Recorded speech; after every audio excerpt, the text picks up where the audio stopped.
Bonjour à tous et bienvenue sur les émissions d'International en collaboration entre LEH-TV et l'APEX. Ces émissions, vous les avez tous les lundis soirs sur le réseau de LEH-TV. Aujourd'hui, nous avons le plaisir de recevoir François Junier et Max Junier, père et fils, président et directeur général de la société Mobilis.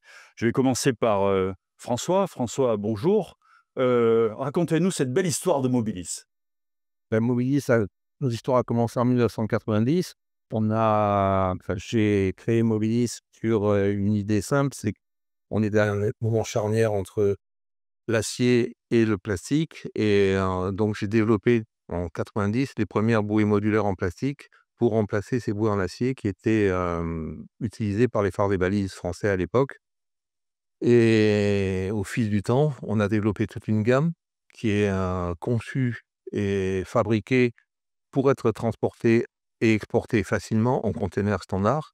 C'était quand même l'objectif, en dehors du marché français, c'est d'exporter. Ça a été le souci principal et l'objectif principal de l'entreprise, dès 1991. On a depuis, bien grandi, bien grandi. On a développé toute une gamme de matériels qui sont destinés à la signalisation maritime, qui est l'ADN de l'entreprise. Ensuite, on a fabriqué du matériel d'amarrage pour des bateaux de plaisance, mais aussi pour des bateaux de commerce, comme des pétroliers, pour les transbordements de produits. Et enfin, des bouées de mesure, ce qu'on appelle bouées data buoy, bouées de mesure océanographiques, qui permettent de collecter des données océanographiques pour la météorologie nationale, que ce soit pour l'Angleterre, pour la France, pour la Croatie. C'est un secteur qui est en fort développement et à forte valeur ajoutée, avec beaucoup d'intelligence embarquée et qui nous permet aujourd'hui d'accroître notre chiffre d'affaires. Aujourd'hui, Mobilis, on est présent dans 85 pays à peu près. On intervient dans 85 pays, donc notre marché est un peu particulier puisque ce sont des marchés spot. En général, on équipe par exemple un pays comme le Togo. Tous les 10 ans, on a un remplacement de matériel. C'est à peu près la durée des équipements qui sont déployés. Donc, on est vraiment en réponse à des appels d'offres publics qui nous amènent sur des destinations à peu près entre 5 et 10 ans en fonction des destinations. Donc, le travail se fait largement en amont. On a des contacts au niveau des ministères, au niveau des ports, au niveau des entreprises minières et pétrolières pour présenter nos spécifications et essayer de les imposer. Aujourd'hui, Mobilis est quand même la référence internationale en termes de fabrication de matériel de signalisation maritime. Bon, vous l'avez bien compris, nous sommes en présence du leader mondial de la signalisation maritime, basé à Aix-en-Provence, adhérent historique de l'APEX. Parlons d'international avec Max. Bonjour Max, merci d'être là. 90% de chiffre d'affaires à l'exportation, c'est absolument colossal. Racontez-nous un peu la manière et l'accès à ce marché international. Pour l'accès à l'international, on s'appuie sur des agents locaux qui nous permettent d'avoir des contacts à l'intérieur du pays, dans les différentes entités comme les ports, les ministères, les voies fluviales.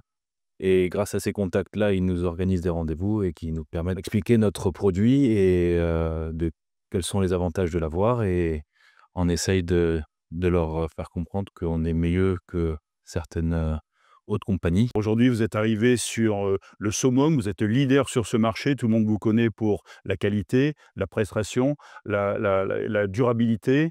Aujourd'hui, 90% d'un marché sur une société qui est basée à Aix-en-Provence, c'est évidemment remarquable. Quelles sont les performances? Ça représente quel chiffre d'affaires? Là, actuellement, au chiffre d'affaires, on est à plus ou moins 13 millions d'euros de chiffre d'affaires. Les performances, ça demande beaucoup de déplacements et beaucoup de précision sur la qualité des produits. Il doit y avoir un suivi assez poussé pour être sûr qu'on donne quelque chose de qualitatif, avec de bonne qualité.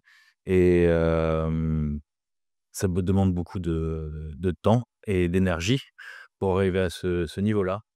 Merci Max. François, on parle souvent d'intelligence artificielle. Est-ce que les bouées sont intelligentes? Les nouvelles bouées dont on parlait, les bouées de mesure, sont des bouées qui intègrent beaucoup d'intelligence. On a d'ailleurs recruté récemment un doctorant, enfin un docteur en électronique embarquée et intelligence artificielle qui vont nous permettre de faire progresser encore ce matériel pour donner une réponse encore plus performante et plus pertinente à nos clients qui peuvent être des laboratoires, qui peuvent être des ports autonomes, qui ont besoin d'informations in situ en temps réel. Le Ce que je voulais ajouter par rapport à ce que je vous disais tout à l'heure, c'est notre société a évolué avec une recherche de qualité permanente. On fabrique en France, 100 de nos équipements sont fabriqués en France. La seule chose que l'on puisse mettre en avant, c'est la qualité. Et la qualité, ça se négocie pas. On a toujours fait en sorte de franchir tous les échelons qu'il y avait à franchir pour arriver à avoir un produit parfait, m même si de temps en temps, ça nous arrive de faire des erreurs comme tout le monde, mais on les corrige et c'est la capacité de l'entreprise à faire ces corrections, à se remettre en cause, qui nous a permis d'arriver au niveau où nous sommes aujourd'hui. Et ce que les nouvelles générations, dont Max fait partie, arrivent, c'est qu'ils doivent conserver cet état d'esprit. Nous ne sommes pas des suiveurs, on a notre propre ligne de produits, notre propre design et si vous regardez dans tous les catalogues, de nos concurrents, personne ne fait ce que l'on fait. Et aujourd'hui, les gens commencent à copier, mal souvent, et ce sont aujourd'hui même, c'est un peu prétentieux, mais ce sont nos faire-valoir. C'est-à-dire que souvent, les gens achètent un prix, au bout d'un moment, le prix, c'est pas l'objectif à la mer. À la mer, les conséquences peuvent être extrêmement lourdes et onéreuses. Donc, et le marché hollandais l'a bien démontré, sur lequel on travaille depuis 2006. Les Hollandais qui savent compter, comme tout le monde le sait, sont partis sur un principe simple. Les bouées en acier, il fallait les maintenir tous les 3 ans. On est passé à 5 ans. Aujourd'hui, ils sont à 8 ans. Ils ont payé tout leur investissement de remplacement de bouées acier avec les économies qu'ils faisaient sur la maintenance. Aujourd'hui, un autre enjeu, c'est la recyclabilité des produits.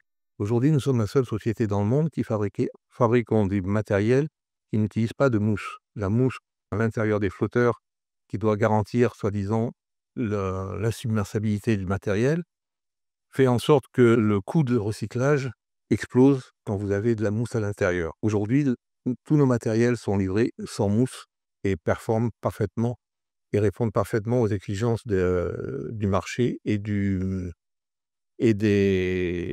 l'exploitation. Merci François. Max, on l'a bien compris, la qualité est le gage de la notoriété de la société Mobilis dans le monde entier. Si aujourd'hui on devait donner un conseil à nos entrepreneurs et aux membres de l'APEX, Bah, surtout privilégier la qualité et non pas au prix, Mmh. même si, vaut mieux vendre des produits de bonne qualité, surtout si on est une petite entreprise parce qu'on n'a pas forcément l'argent pour faire des SAV, à travers le monde, surtout dans le monde maritime. Donc il faut quand même, privilégier un produit qui tient sur des longues durées, non pas, quelque chose qui va nous poser des problèmes et qui va être compliqué à résoudre et surtout onéreuse. merci François. Un dernier mot sur l'APEX, membre depuis très très longtemps, avec une expérience incroyable. Ouais, effectivement, on est membre Mobilis est membre de l'APEX depuis 1994. On ne sommes pas un membre très actif, mais on est toujours présent et on soutient l'APEX par notre présence, tant que c'est possible. Voilà, pour avoir un peu de reconnaissance. Voilà, donc on a commencé en 95 à faire des premiers voyages. On a passé des très bons moments. Après on a j'ai décidé de le faire, de façon plus autonome et mais je reste toujours, fidèle à l'APEX. Merci, merci François, merci Max des instants que nous partageons avec vous pour le plus grand plaisir de tous. Moi, je vous donne rendez-vous sur les routes de l'international tous les lundis sur LEH TV. À lundi.